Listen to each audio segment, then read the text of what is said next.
உலக நாடுகள்லேயே மிகப்பெரிய பொருளாதார நாடு இப்போதைக்கு அமெரிக்கா தாங்க. அதில் உலகத்திலே உள்ள பெரிய பணக்காரங்களும் சரி, பணக்கார கம்பெனிகளும் சரி இருக்கிறது அமெரிக்காவில் தான். ஸோ அந்த கம்பெனியில் நம்ம முதலீடு செய்யணும்னா எப்படி, அந்த மாதிரி முதலீடு செஞ்சால் நல்லதா, நமக்கு லாபமா, ஏன் முதலீடு செய்யணும், யாரெல்லாம் முதலீடு செய்யலாம், எப்படி செய்யலாம், என்ன மாதிரி டேக்ஸ் இருக்கும், இதை தான் நம்ம இன்னைக்கு பார்க்க போகிறோம். வாங்க பார்க்கலாம். நம்ம ஏன் இந்தியாவிலேருந்து அமெரிக்க நிறுவனங்களில் முதலீடு செய்யணும்னு பார்க்கலாம்.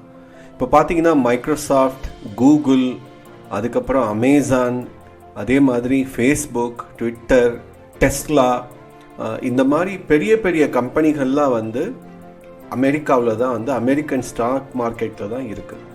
ஸோ இதெல்லாம் பார்த்தீங்கன்னா கடந்த ஒரு 3-5 வருஷங்கள் அபரிமிதமான வளர்ச்சி அப்படின்னு சொன்னால் இந்த மாதிரி கம்பெனிகள், அதுவும் டெஸ்லா பார்த்தீங்கன்னா எங்கேயோ போயிடுச்சு. அதே மாதிரி என்விடியா அப்படின்னு ஒரு கம்பெனி சிப் மேக்கிங் கம்பெனி, அதுவும் எங்கேயோ போயிடுச்சு. இந்த மாதிரி கம்பெனிகள்லாம் நம்ம கொஞ்சமாவது இன்வெஸ்ட் பண்ணியிருந்தோம்னா இந்திய மார்க்கெட்ஸ் அப்போதைக்கு சலசலப்பு ஏற்பட்டாலும் இந்த மாதிரி நம்ம டைவர்சிஃபை பண்ணுறோம் இல்லையா, அந்த மாதிரி பண்ணும்போது ஏதோ கொஞ்சம் போர்ஷன் டைவர்சிஃபை பண்ணால் கூட நமக்கு நிறைய லாபம் கிடைக்க வாய்ப்பு இருக்குது. அந்த மாதிரி நீண்ட கால அடிப்படையில் ஒரு வியூ உங்களுக்கு இருந்ததுன்னா அப்போ யூஎஸ் கம்பெனியில் இன்வெஸ்ட் பண்ணுறது நல்ல விஷயம். ஸோ ஃபஸ்ட்டு விஷயம் டைவர்சிஃபிகேஷன், பல்வகைப்படுத்துதல், அதுதான் முக்கியமான நோக்கம்.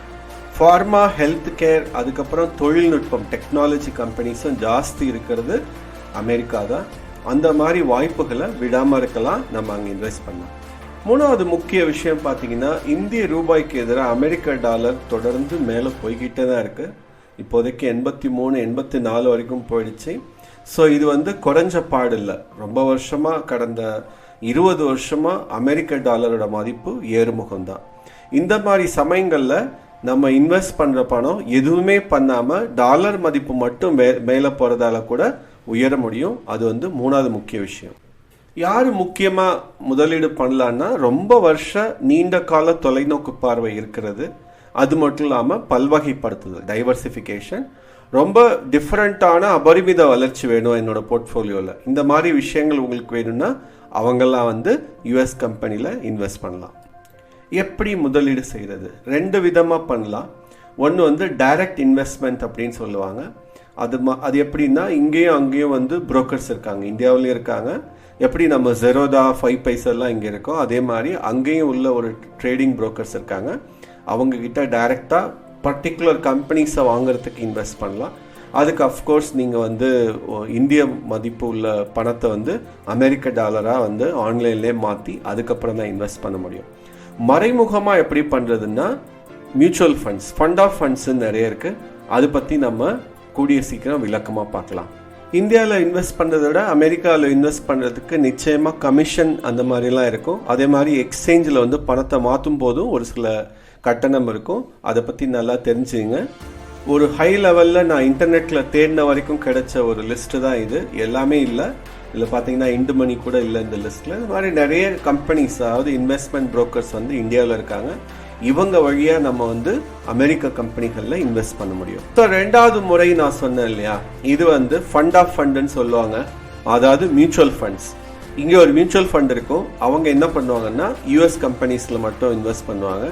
அதே மாதிரி நிறைய foreign companies, Europe fund, China ஃபண்டுன்னு நிறைய இருக்குது. நம்ம இடிஎஃப் கூட இன்வெஸ்ட் பண்ண முடியும். அதுக்குன்னு தனியாக இடிஎஃப் கூட இருக்குது.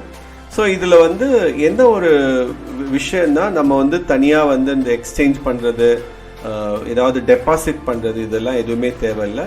ஜஸ்ட் மியூச்சுவல் ஃபண்டு நம்ம எப்போதும் வாங்குற மாதிரி வாங்கினாலே போதும். ரொம்ப ஈஸியாகவும் சௌகரியமாகவும் நம்ம ஈஸியாக இன்வெஸ்ட் பண்ணலாம். இந்த வருஷம் பிப்ரவரி நிலவரப்படி பார்த்தீங்கன்னா கிட்டத்தட்ட 70 மியூச்சுவல் ஃபண்ட் வெளிநாடுகளில் இன்வெஸ்ட் பண்ணுறாங்க. அமெரிக்காவில் எத்தனை பங்குச்சந்தைகள் இருக்குது? முக்கியமான பங்குச்சந்தை 2. ஒன்று NYSEன்னு சொல்லுவாங்க, நியூயார்க் ஸ்டாக் எக்ஸ்சேஞ்ச். இன்னொன்று நாஸ்டாக்.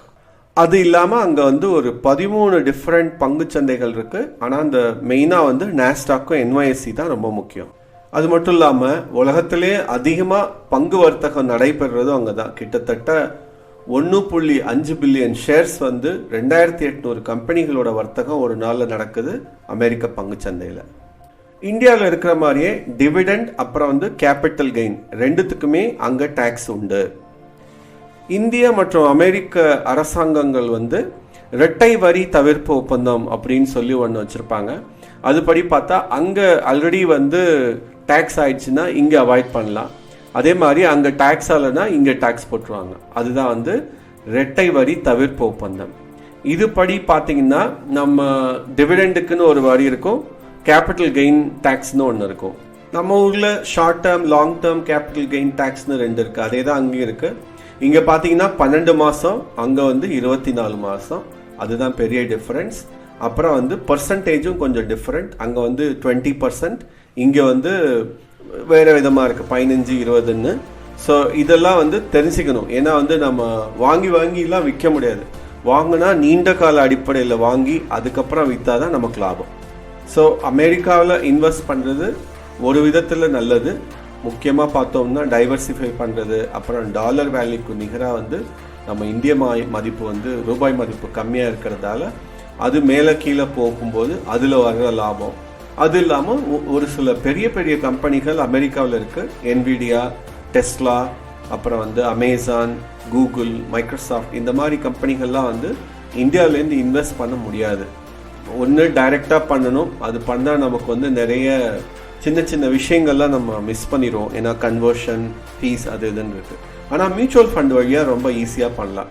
அதனால் நான் என்ன பிளான் பண்ணியிருக்கேன்னா, இந்த மாதிரி மியூச்சுவல் ஃபண்ட் வந்து பர்டிகுலராக அமெரிக்காவில் இன்வெஸ்ட் பண்ணுற மியூச்சுவல் ஃபண்டுகள்லாம் வரும் வீடியோக்களில் பார்க்கலாம். விரைவில் அதெல்லாம் டீட்டெயிலாக நம்ம அனலைஸ் பண்ணலாம்.